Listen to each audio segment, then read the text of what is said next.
Vishwavani health ಚಾನಲ್ಗೆ ತಮಗೆ ಸ್ವಾಗತ. ನಾನು ಡಾಕ್ಟರ್ ನಾರಾಯಣ್ ಮುದ್ಗಲೆ, ಲೈಂಗಿಕ ತಜ್ಞ, ಜಯನಗರ್, ಬೆಂಗಳೂರಿನಲ್ಲಿ ಪ್ರಾಕ್ಟೀಸ್ ಮಾಡ್ತೀನಿ. ಇವತ್ತು ಒಂದು ರೈಸಿಂಗ್ ಕನ್ಸರ್ನ್ ಅಥವಾ ರೈಸಿಂಗ್ ಏನು ಇಂಪಾರ್ಟೆಂಟ್ ಟಾಪಿಕ್ ಇದೆ, ಅದು ಏನಂದರೆ ಟೆಕ್ನಾಲಜಿ ಮತ್ತು ಅದರದ್ದು ಅಡ್ಡ ಪರಿಣಾಮ ನಮ್ಮ ಫಿಸಿಕಲ್ ಬಾಡಿ ಮೇಲೆ.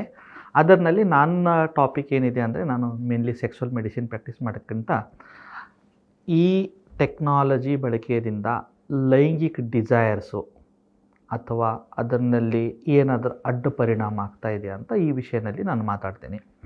ಸೊ ಏನಾಗುತ್ತೆ ಅಂದರೆ, ಇವಾಗ ಡೆವಲಪಿಂಗ್ ವರ್ಲ್ಡ್ ಇದೆ, ಇವಾಲ್ವಿಂಗ್ ವರ್ಲ್ಡ್ ಇದೆ. Technology is nothing but is of doing work. ಅಂದರೆ ನಮಗೆ ಯಾವುದೋ ಕೆಲಸ ತುಂಬ ಈಸಿಲಿ ನಾವು ಮಾಡ್ತಾಯಿದ್ದೀವಿ. ಎಷ್ಟೋ ಸತಿ ಅಡ್ವಾನ್ಸ್ಮೆಂಟಿಂದ ಎಷ್ಟೋ ಒಳ್ಳೆ ಬೆನಿಫಿಟ್ಸು ಆಗುತ್ತೆ. ಫಾರ್ ಎಕ್ಸಾಂಪಲ್, 30 ವರ್ಷ ಮುಂಚೆ ಯಾರಿಗೋ ಯಾವುದೋ ಒಂದು ವಿಷಯನ ನಾವು ಮುಟ್ಟಿಸ್ಬೇಕಂದ್ರೆ, ಫಾರ್ ಎಕ್ಸಾಂಪಲ್ ಯಾರೋ ಆರ್ಮಿನಲ್ಲಿ ಇದ್ದಾರೆ, ಅವ್ರ ಊರಿನಲ್ಲಿ ಯಾರಾದರೂ ತಂದೆ ತಾಯಿ ಅವ್ರದ್ದು ನಿಧನ ಏನಾದರೂ ಆದರೆ ಅವ್ರಿಗೆ ತಿಳಿಸ್ಬೇಕಂದ್ರೆ ಆ ಟೈಮ್ನಲ್ಲಿ ಲ್ಯಾಂಡ್ಲೈನ್ದಿಂದ ಫೋನ್ ಮಾಡಬೇಕು ಅವ್ರ ಆಫೀಸ್ಗೆ, ಆ ಊರಲ್ಲಿಂದ ಬೇರೆಯವ್ರಿಗೆ ಕನೆಕ್ಟ್ ಮಾಡಬೇಕು ಆ ಥರ, ಅಥವಾ ಪತ್ರ ಮುಖಾಂತರ ಏನೋ ಪೋಸ್ಟ್ ಕಾರ್ಡ್ದಿಂದ ಅವ್ರು ಲೆಟ್ರ್ ಹಾಕಬೇಕು ಅವ್ರಿಗೆ ಈ ಥರ ಆಗಿದೆ ಅಂತ. ಆಮೇಲೆ 15 ದಿವಸ ಆದಮೇಲೆ ಅವ್ರು ಬರ್ತಿದ್ರು. ಬಟ್ ಇವಾಗ ಏನಾಗಿದೆ, ಟೆಕ್ನಾಲಜಿ ಇದೆ, ಏನೋ ಆಯಿತು, ಒಂದು ಜಸ್ಟ್ ಕಾಲ್ ಮಾಡಿದ್ವಿ ಈ ಥರ ಆಗಿದೆ ಅಂದರೆ ಇಮ್ಮಿಡಿಯೇಟ್ಲಿ ಅವ್ರು ಬಂದು ಅಟೆಂಡ್ ಮಾಡ್ಬೋದು. ಸೊ ಟೆಕ್ನಾಲಜಿ ಅದರದೇ ಅಂತ ಒಂದು ಡೆವಲಪ್ಮೆಂಟ್ ಜೊತೆಗೆ ಎಷ್ಟೋ ಈಸ್ ಅಪ್, ಅಂದರೆ ನಮಗೆ ಕೆಲಸ ಮಾಡುವಾಗ ತುಂಬ ಈಸಿ ಆಗ್ತಾಯಿದೆ. ಇವಾಗ ಫಾರ್ ಎಕ್ಸಾಂಪಲ್, ನಾನು ಬೆಂಗಳೂರದಿಂದ ಡೆಲ್ಲಿ ಹೋಗಬೇಕಂದ್ರೆ ಬೈ ಫ್ಲೈಟ್ ಹೋಗಿಬಿಟ್ರೆ ನನಗೆ ಇಮ್ಮಿಡಿಯೇಟ್ಲಿ ಒಂದು 2.5 ಅವರ್ನಲ್ಲಿ ಅಥವಾ 3 ಅವರ್ನಲ್ಲಿ ನಾನು ಡೆಲ್ಲಿಗೆ ರೀಚ್ ಆಗ್ಬೋದು.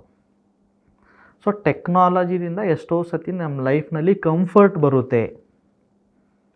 ಟೆಕ್ನಾಲಜಿದಿಂದ ಎಷ್ಟೋ ಸತಿ ನಮಗೆ ಒಂದು ಒಳ್ಳೆ ರೀತಿ ಅದರದ್ದೇ ಆದಂಥ ಒಂದು ಹೆಲ್ಪ್ ಅಥವಾ ಬೆನಿಫಿಟ್ ಆಗುತ್ತೆ. ಬಟ್ ಅದೇ ರೀತಿ ಅದು ಯಾವುದೋ ಇರಲಿ, ಆಯುರ್ವೇದದಲ್ಲಿ ಏನು ಹೇಳಿದ್ದಾರೆ ಅಂದರೆ, ಅಮೃತನೂ ಜಾಸ್ತಿ ಕ್ವಾಂಟಿಟಿಯಲ್ಲಿ ತೊಗೊಂಡ್ರೆ ಅದೂ ವಿಷ ಆಗುತ್ತೆ ಅಂತ. ಸೊ ಇವಾಗ ಟೆಕ್ನಾಲಜಿದು ಆ ಥರನೇ ಆಗ್ತಾಯಿದೆ. ಏನು, ನಾನು ಸೆಕ್ಸಾಲಜಿ ಪ್ರಾಕ್ಟೀಸ್ ಮಾಡ್ತೀನಿ, ಮೇಲ್ ಫರ್ಟಿಲಿಟಿ ಪ್ರಾಕ್ಟೀಸ್ ಮಾಡ್ತೀನಿ.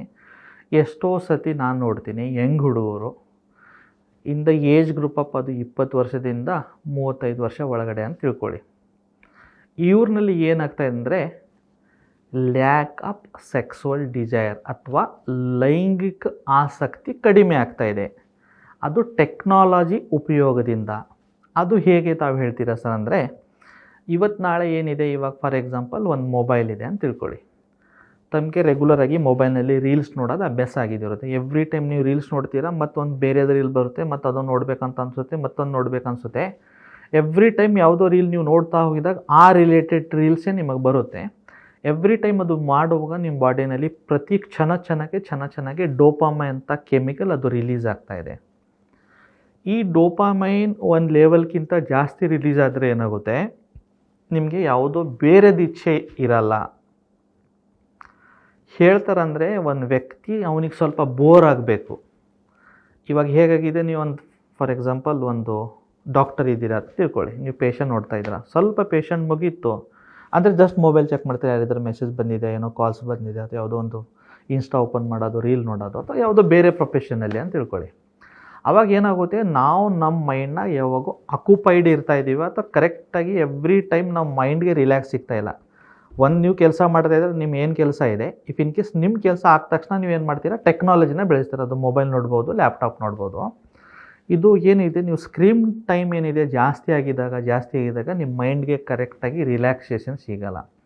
ಈ ಮೈಂಡ್ಗೆ ಯಾವಾಗ ಕರೆಕ್ಟ್ ರಿಲ್ಯಾಕ್ಸೇಷನ್ ಸಿಗಲ್ಲ ನೋಡಿ, ಸ್ಲೋಲಿ ಬಾಡಿನಲ್ಲಿರುವ ಹಾರ್ಮೋನ್ಸ್ಗಳು, ಅದರಲ್ಲಿ ಹ್ಯಾಪಿ ಹಾರ್ಮೋನ್ಸ್ಗಳು, ಅದು ಡೋಪಾಮೈನ್ ಇರಬಹುದು, ಅದು ನಾನ್ ಅಡ್ರಿನಲಿನ್ ಇರ್ಬೋದು, ಅದು ಎಂಡಾರ್ಫಿನ್ ಇರ್ಬೋದು, ಅದು ಆಕ್ಸಿಟೋಸಿನ್ ಇರಬಹುದು. ಇವೆಲ್ಲ ಏನು ಮಾಡುತ್ತೆ, ಬಾಡಿನಲ್ಲಿ ಎಷ್ಟು ಅದರದ್ದು ಉತ್ಪತ್ತಿ ಆಗಬೇಕು ಅಷ್ಟಾಗಲ್ಲ. ಇದರದ್ದು ಉತ್ಪತ್ತಿನಲ್ಲಿ ಸ್ವಲ್ಪ ಇಂಬ್ಯಾಲೆನ್ಸ್ ಆಗುತ್ತೆ. ಇದರಿಂದ ಏನಾಗುತ್ತೆ, ಲಾಸ್ ಆಫ್ ಲಿಬಿಡೋ ಅಂದರೆ ಲೈಂಗಿಕ ಆಸಕ್ತಿ ಮಾಡೋಕ್ಕೆ ನಿಮಗೆ ಏನಾಗುತ್ತೆ, ಅದರಲ್ಲಿ ಇಂಟ್ರೆಸ್ಟ್ ಕಡಿಮೆ ಆಗಿಬಿಡೋದೆ. ಸೊ ಅದು ಯಾಕಾಗಬಹುದು, ಈಗ ಫಾರ್ ಎಕ್ಸಾಂಪಲ್ ನೀವು ಜಾಸ್ತಿ ರೀಲ್ಸ್ ನೋಡ್ತಾ ಇದ್ದೀರಾ.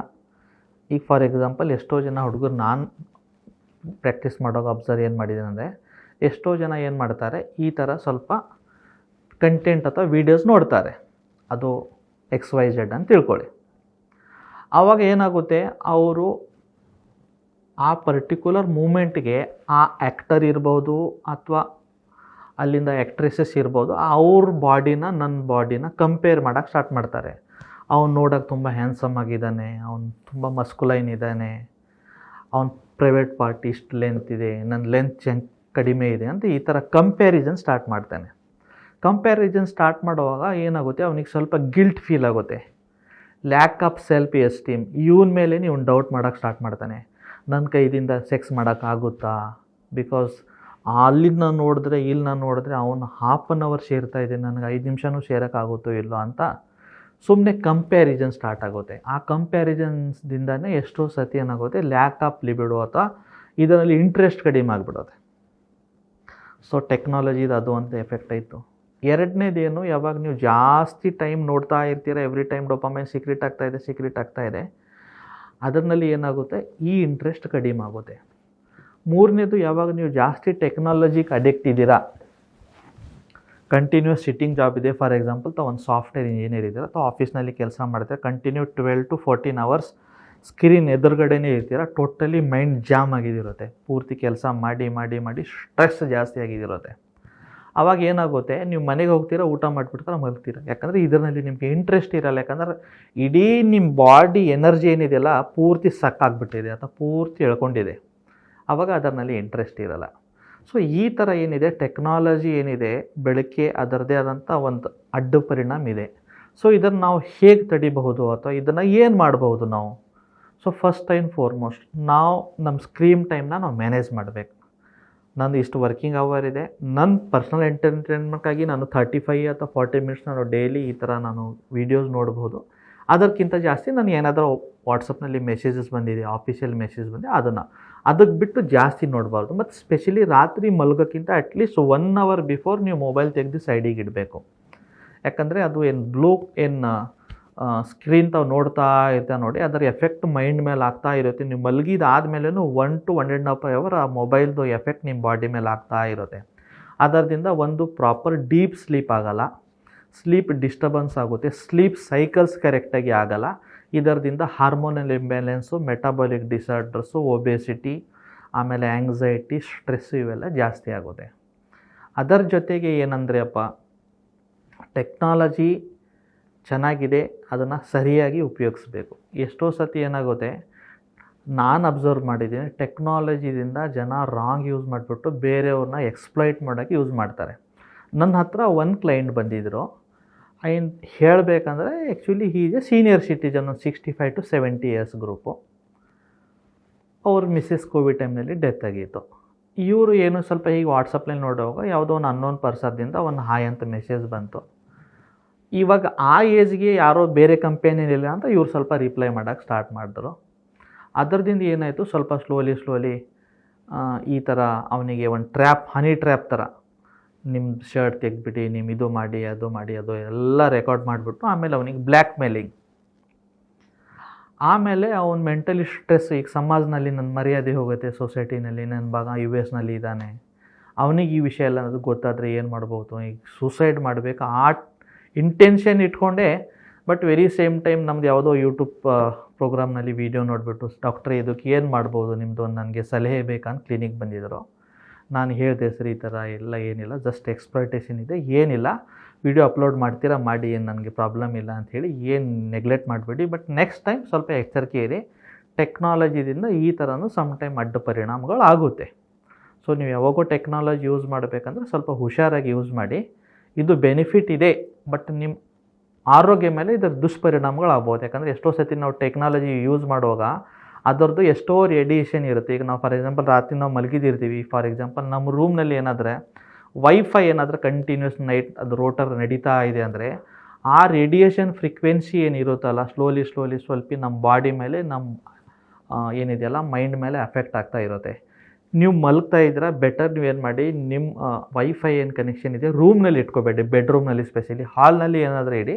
ಈ ಪಾಸಿಬಲ್ ರಾತ್ರಿ ಮಲಗುವಾಗ ಅದನ್ನು ಟರ್ನ್ ಆಫ್ ಮಾಡಿ, ಆಮೇಲೆ ನೀವು ಬೆಳಗ್ಗೆ ಬೇಕಾದರೆ ಅದನ್ನು ಆನ್ ಮಾಡಿ. ಬಿಕಾಸ್ 24 hour ಈ ವೈಫೈ ರೇಡಿಯೇಷನ್ದಿಂದ ಏನಾಗುತ್ತೆ ಬಾಡಿನಲ್ಲಿ ಅದರದ್ದೇ ಆದಂಥ ಒಂದು ಅಡ್ಡ ಪರಿಣಾಮ ಆಗ್ತಾ ಇರುತ್ತೆ. ನಾನು ಇಲ್ಲ, ಸಾಕಷ್ಟು ಸ್ಟಡಿಗಳು ಇದನ್ನು ಹೇಳಿದೆ. ಸೊ ನೆಕ್ಸ್ಟ್ ಟೈಮ್ ನೀವು ಮೊಬೈಲ್ ಯೂಸ್ ಮಾಡುವಾಗ, ಲ್ಯಾಪ್ಟಾಪ್ ಯೂಸ್ ಮಾಡುವಾಗ ಮತ್ತೊಂದು ಏನು ಎಚ್ಚರಿಕೆ ತೊಗೋಬೇಕಂದ್ರೆ, ಸಾಧ್ಯವಾದರೆ ಮೊಬೈಲ್ ಎಷ್ಟೈತೆ ಅಷ್ಟು ಬಾಡಿದಿಂದ ಅವೇ ಇಡಿ. ಈಗ ನೀವು ಕೂತಿದ್ದೀರಾ, ಆಫೀಸ್ನಲ್ಲಿ ಹೋಗೋವರೆಗೆ ಜೇಬ್ನಲ್ಲಿ ಇರಲಿ, ಬಟ್ ಆಫೀಸ್ ಹೋದ ತಕ್ಷಣ ಜೇಬ್ದಿಂದ ತೆಗೆದುಬಿಟ್ಟು ಸೈಡಿಗೆ ಇಡಿ.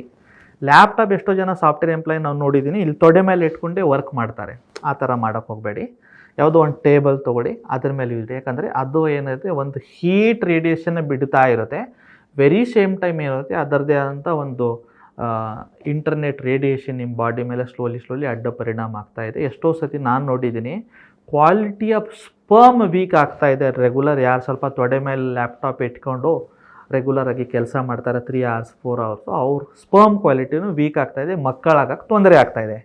ಸೊ ಈ ಥರ ಟೆಕ್ನಾಲಜಿದಿಂದ ನಮ್ಮ ಬಾಡಿ ಮೇಲೆ ಸಾಕಷ್ಟು ಅಡ್ಡ ಪರಿಣಾಮ ಆಗ್ತಾಯಿದೆ. ಸೊ ನೆಕ್ಸ್ಟ್ ಟೈಮ್ ನೀವು ಟೆಕ್ನಾಲಜಿ ಬಗ್ಗೆ ಯೂಸ್ ಮಾಡುವಾಗ ಸ್ವಲ್ಪ ಇದರ ಬಗ್ಗೆ ಎಕ್ಸ್ಟ್ರಾ ಗಮನ ತಗೊಳ್ಳಿ. ಈ ಥರ ಮತ್ತು ಇಂಟ್ರೆಸ್ಟಿಂಗ್ ಟಾಪಿಕ್ ಬಗ್ಗೆ ತಮಗೆ ಮಾಹಿತಿ ಬೇಕು ಅಥವಾ ಯಾವುದೋ ಪರ್ಟಿಕ್ಯುಲರ್ ವಿಷಯ ಬಗ್ಗೆ ತಮಗೆ ಮಾಹಿತಿ ಬೇಕಂದರೆ ಕಮೆಂಟ್ ಬಾಕ್ಸ್ನಲ್ಲಿ ಕಮೆಂಟ್ ಮಾಡಿ ಮತ್ತು ನಮ್ಮ ವಿಶ್ವವಾಣಿ ಹೆಲ್ತ್ ಚಾನಲ್ನ ಸಬ್ಸ್ಕ್ರೈಬ್ ಮಾಡಿ. ಧನ್ಯವಾದ.